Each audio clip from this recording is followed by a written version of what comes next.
Good day, ma'am. We are the Group 6 reporters. Who will tackle about the complete documentation and supplies management system requirements.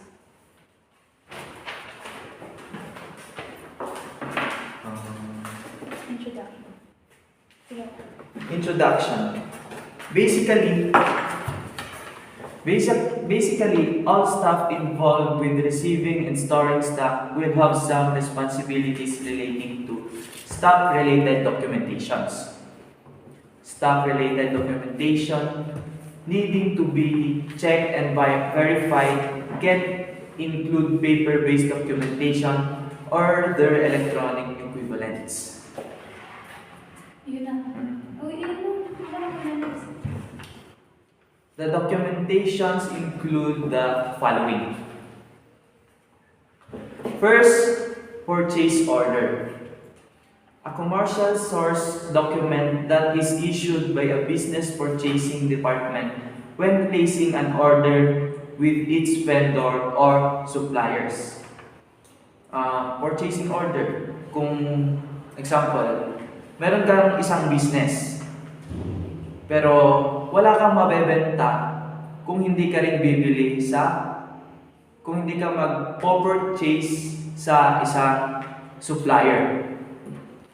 Next, delivery docket and invoices. Issued by the supplier, which is to be signed by the supplier, which is to be signed by the customer to acknowledge receipt of delivery of the goods.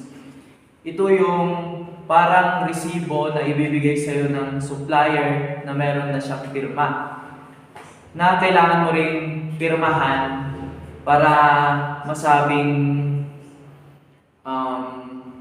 legit yung transaction nyo. Statements. Both yung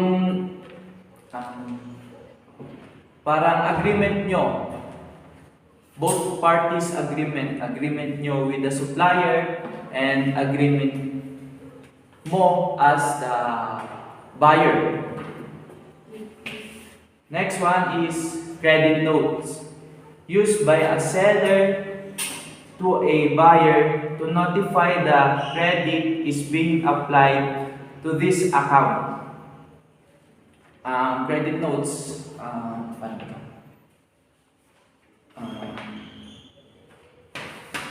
ito yung listahan. Used by the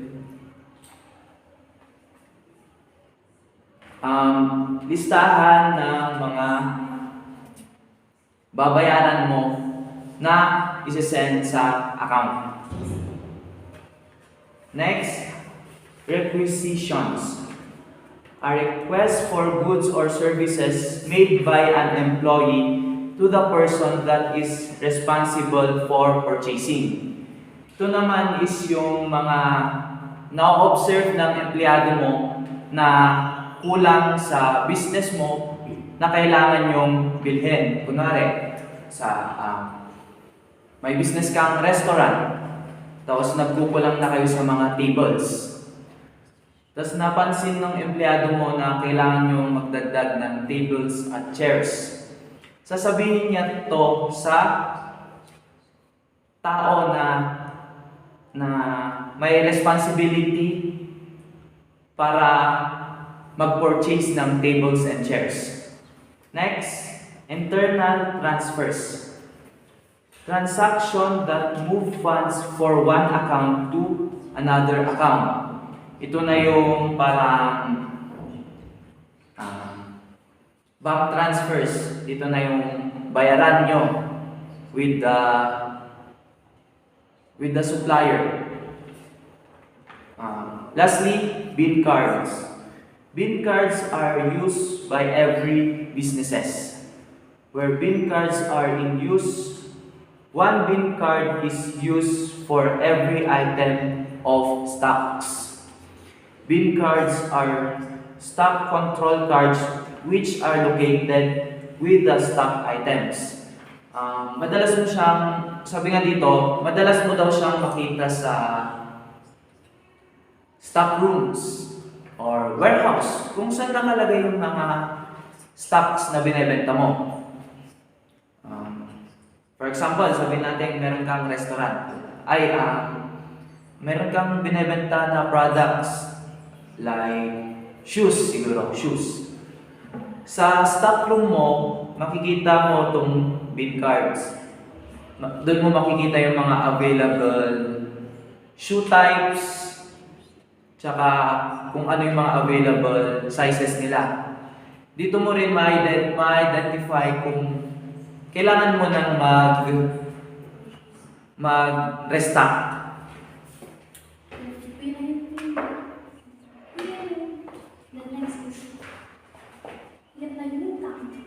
The next is checking prices. The next reporter will discuss you about this.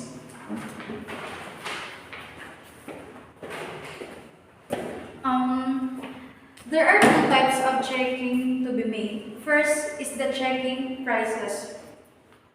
Your rule is checking deliveries may require you to check the calculation and the pricing made an invoice by the supplier.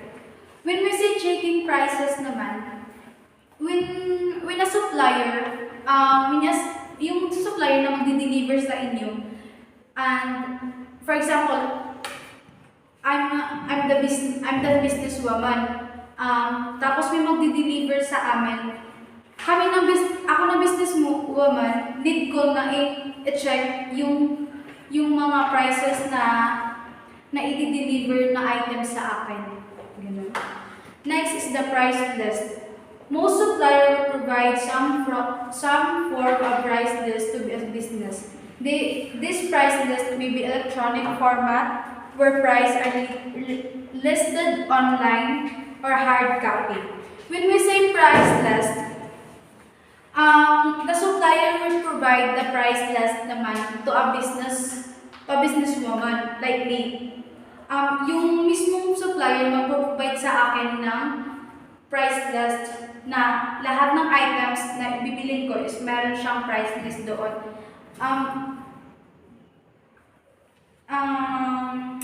There are two types naman na when magbibigay ng price list is like nakalagay siya sa listed online format or hard copy. That's all. The next is the checking calculation.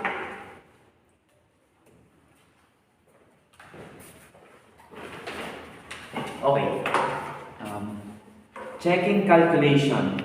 Checking calculation means double checking all calculation carried out on the invoice by the supplier.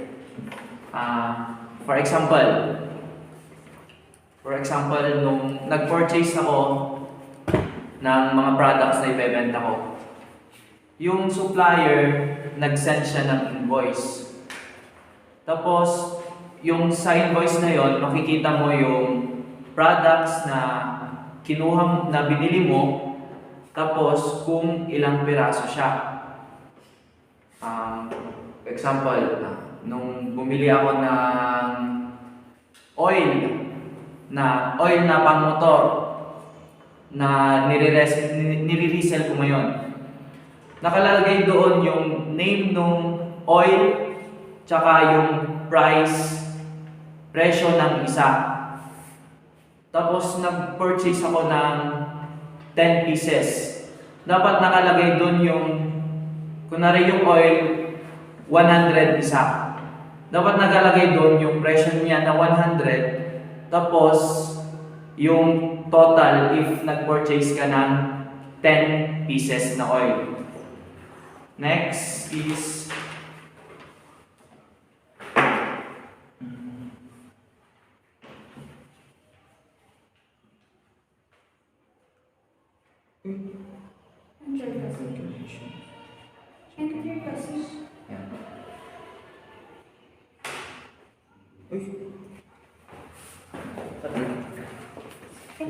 Enter kasi. Next is verifying documentation.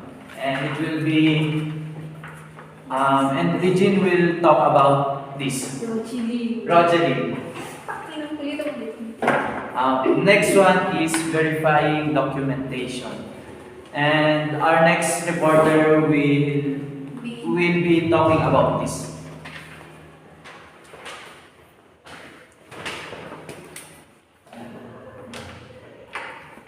Okay, for verifying documentation, these are the procedure that you will verify according to the condition. Ano? Doon ka doon mag-ay. Huwag kang Haling gawin hanggang dito yung Kaya pula. huwag kang gumaya sa kasi. Sige, ikaw. Kasi kahit siya. Okay. For verifying documentation, these are the procedure you may be verify according to the following condition.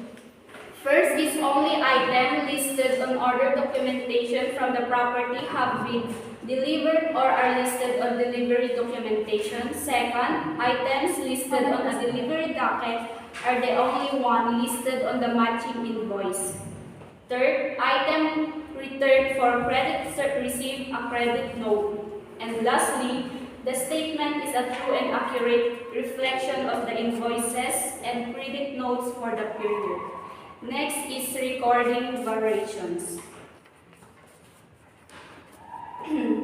When a variation has been identified, the discrepancy, whether it is over or under or related to quality or price, must be noted on the appropriate accompanying paperwork. The reason why we need to record variation is to ensure the venues does not pay for any item not ordered or any item not received. It may also provide written evidence if there is a concern, problem, or query that may need to be addressed by the next person in the account process chain. Next. Following up on other items. Many suppliers offers inducement to buyers to encourage them to make purchases. Common inducements are low prices, great service, discounts, and rebates. There are 4 items that they can be offered. First is free items, bonus products, gift, and samples. Next. Why do venues have stock control management system? The reason why are to identify thief, to determine the financial performance of departments and the venue overall, to limit the amount of money tied up in stock on hand, to make sure the property does not run out of stock, and lastly, to track the cost price and selling price item. Next is stock control management system in use will report by Mikaela.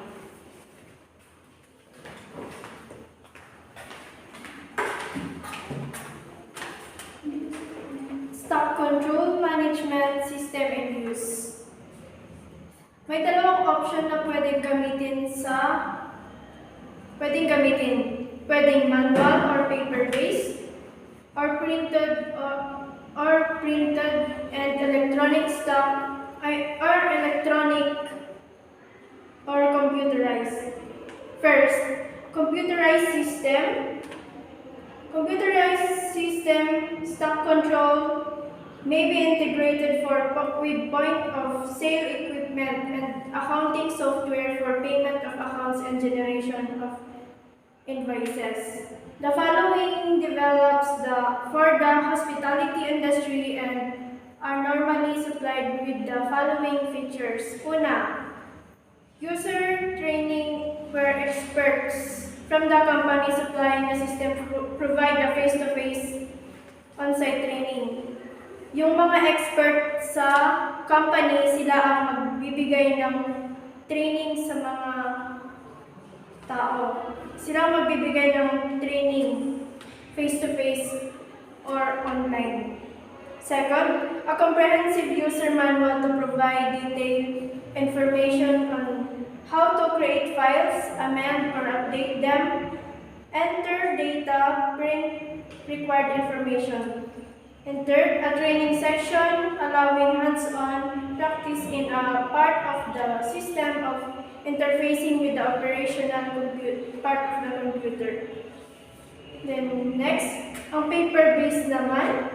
Paper-based system properties operating a paper-based control system will use the following internally generated documents as the basis for their system. First one is the purchase orders, and the second one is the bin cards. The third is requisition forms.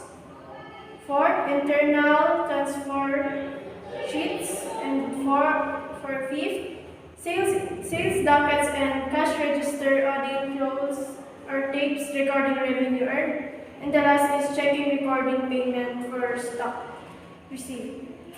The next will be the updating system information reported by the next presenter.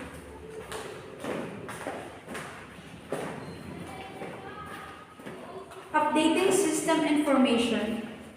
It is the information will be needed to update the stock control management system are proceed according to the following condition. First is the order, receive, move into storage, issues to a department, return to a supplier, move between departments, dispose a lesser selling price than normal, given away, then thrown out, and the last is the new stock line of purchase. When we say order, it is very common. Kasi, mostly naman, lahat ng tao siguro is nag-order. Like, we use Shopee, Lazada, or any online shop na ginagamit. Ito yung may gusto kong item, tapos you order into a Shopee or Lazada, like that. Next is the receive. Identifying what has been delivered by item, description, and quantity. Ito yung product na na-receive mo na, or what kind of product na na-receive mo. Like, type of product, quality, then the brand. Move into storage, showing movement of stock within the property. Ito yung product na hindi siya, for example, hindi siya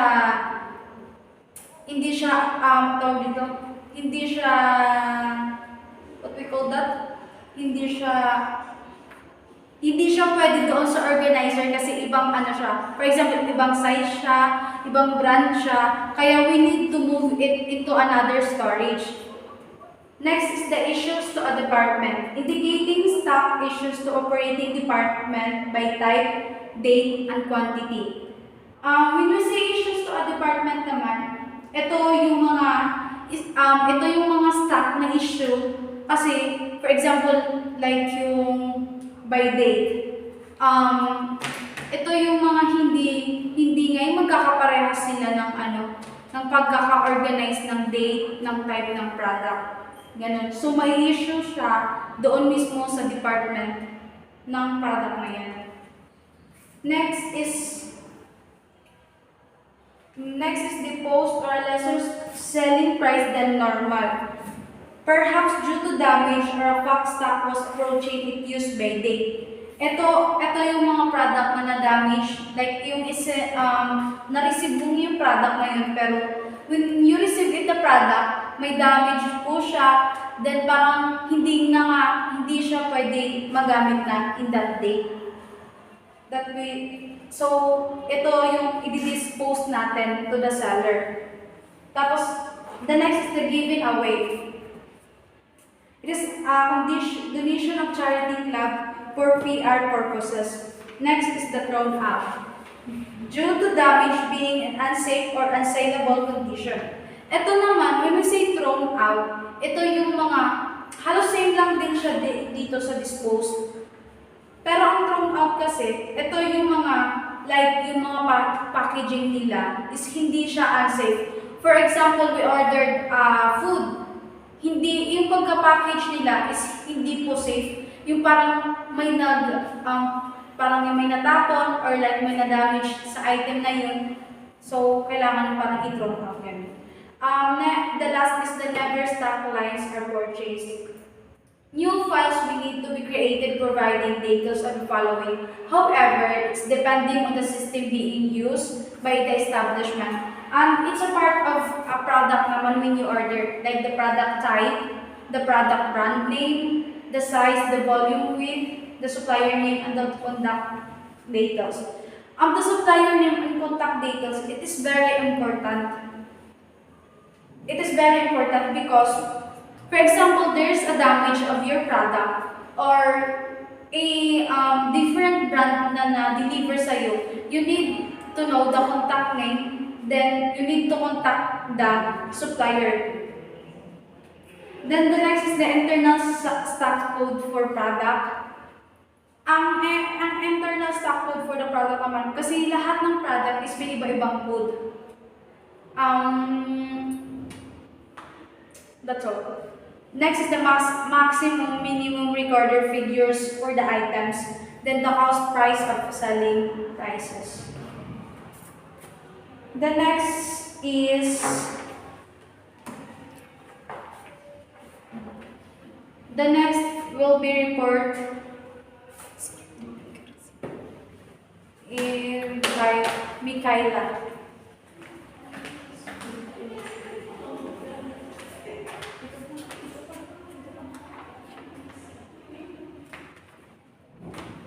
The next is the speed and accuracy. All information to be entered into a stock control system must be entered in a timely fashion. While speed is necessary, accuracy is essential in entering data into any stock control system. Sa speed, kailangan ng accuracy in entering data into stock control system. Kung may responsibilidad ka sa pag-receive ng stocks, then mayroon ka na ding responsibilidad sa pag-deliver ng mga payments. The next presenter will be Lulu. Okay. Now let's talk about never pay for good deliveries. It is standard industry practice that you never pay a delivery driver for goods delivered to the venue. This applies even though delivery drivers may insist on payment and point to paperwork on which is printed cash on delivery or COD. The only exception to this is a situation where management has already advised you there is a need to pay cash for a delivery and they have given you money to pass on the delivery driver. Madalas to pag nagpo-purchase ka through online or nagsha-shopping ka through online. Example, Shopee, TikTok Shop, or Lazada. Kung saan hindi mo kailangan magbayad muna sa seller. Dapat mo nang i-deliver sa'yo ni rider yung in-purchase mo bago ka magbigay ng payment. Yung payment mo sa rider mo na siya ibibigay. Ito yung COD na tinatawag nila. Next is activities involved in authorization documents. Our next reporter will talk about this.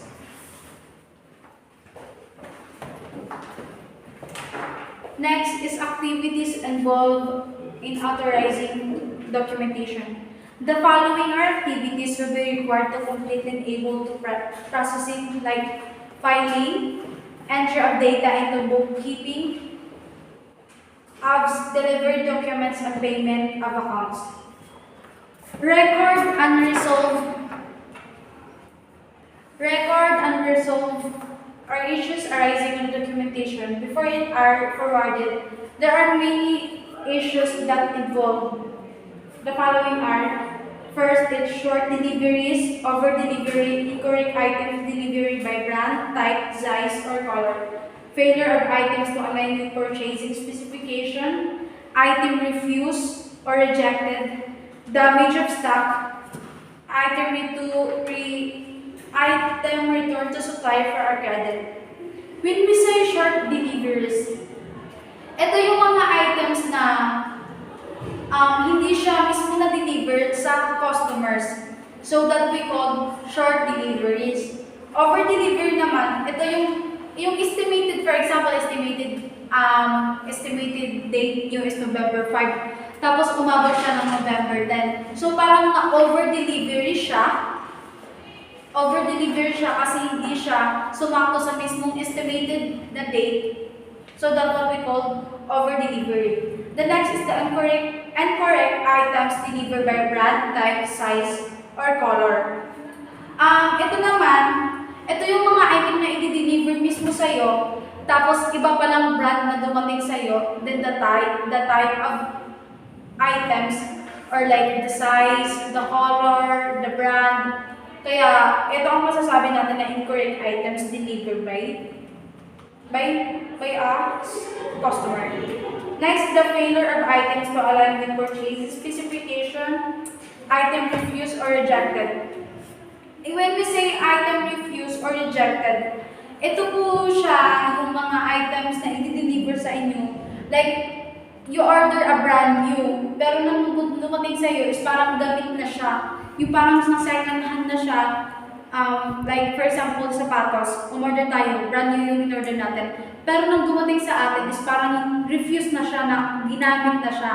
So that we call the items refused or rejected. Next is the damage to stock. When we say the damage to stock, ito yung mga stock siya na items, tapos dun na siya mismo na damage because pagkakalipat-lipat ng stock room or stock organizer like that, so that we call this damage to stock. Then last is the item returned to supplier for a credit. Ito siguro yung items na i-return mo mismo sa supplier kasi parang may something na wrong or mali yung item na diniliver sa'yo. So parang ibabalik mo, i-refund mo doon mismo sa supplier. Then next is the record action taking. This requires you to indicate follow-up action you have taken to address identified issues. For example, telephone calls to the supplier to clarify the delivery, including promises may be there to rectify the situation and sourcing of new products from different suppliers. When we say record actions, ito yung like way na like cellphone. We need to call the supplier mismo bakit ganito yung na-i-deliver sa'yo na product. So that isang action po yan na magagawa natin is to call or tawagan, message yung supplier ba't nagkaganon yung product na na-deliver sa'yo. Match all relevant documentation. This is meant to make sure that all the paperwork relating to single delivery is grouped together and making sure that you observe the following guidance. First is the purchasing orders are attached to the delivery dockets. Delivery dockets are attached to invoice. Credit notes are attached to the delivery dockets invoice. And that's all for our reporting.